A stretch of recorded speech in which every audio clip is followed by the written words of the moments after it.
I figured I would just go ahead and show you the chickens, because at this point I've determined that they cannot take my chickens. I am grandfathered in because I've had them since about mid-2020. We got them as chicks from my brother. After COVID, I quit working at the beginning of COVID and thought I needed a way to take care of the family. So my contribution was to grow food, can, have chickens, do the whole homestead. That's my contribution. My husband works, I stay home with the kids. This is my job, and it's a full-time job. I also have a prescription written by my daughter's doctor, who diagnosed her with autism, who has listed the chickens as emotional support animals because she adores these chickens. I mean, she grew up with them, right? So let me show you that. This one right here is the head of the flock. The black one here, her name is Regina.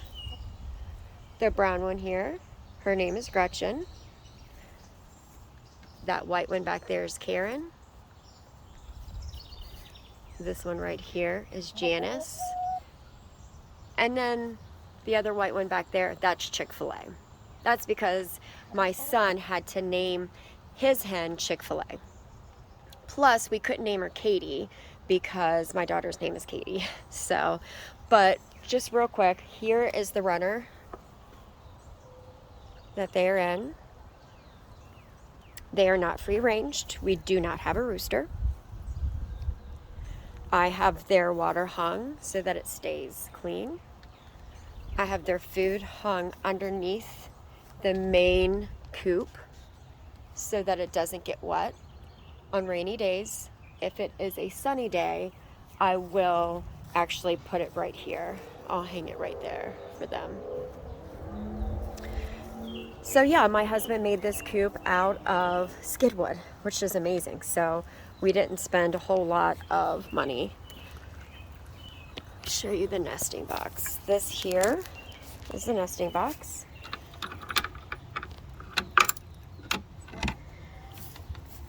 We have 4 nesting boxes here. This is where they come to lay their eggs. This here, I'll show you inside the main coop.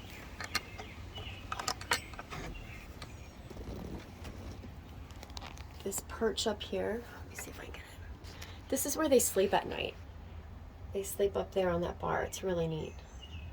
I clean my coop out at least once every 2 weeks tops, just to make sure that there is no stink. And I keep it because I actually compost it.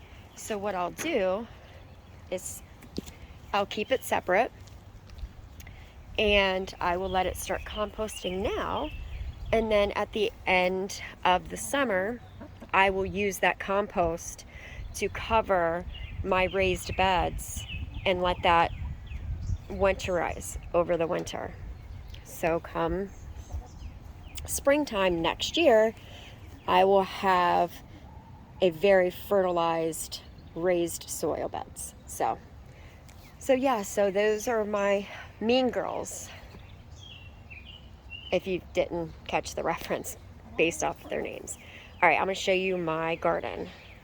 This here is one of my composts. This is actually a large dump of compost that we got when we redid our beds and we had a truck drop off a bunch of dirt and a bunch of compost. So this is part of that compost. I still use it. I mix it up. I really don't add anything to it, but I do still use it. And then over here is my actual, I have 2 bins. I'm using one now because I've already worked it, and I'm using it in the garden bed now, but this is where I keep all of my scraps that I'm not feeding my chickens. And then I have some of my browns and, you know, stuff like that in there. I need to water it and mix it. Okay, so here, try not to have my shadow get in the way. These are my potatoes. I had to plant them within a couple of days of each other. There may have even been a week succession between the 2 plantings because it rained. I don't know, life happens, things come up. So you can see the ones that are flowering that I planted first. And then here, nothing really has come up yet, but it will. It's starting to. I mean, you can see one right there. And then that green bag right there is a 10-gallon potato bag. You can see the beautiful leaves. This here is my bush beans. I need to go through and thin them out now that they have finally sprouted. Along that wall are my strawberries that a neighbor had gifted a few runners a couple years ago. I'm starting to see the reward from that. I have strawberries along this as well. And look, they're starting to ripen up a little bit. I got one here. I got one here. And this one's really red. I might actually pick this and eat it.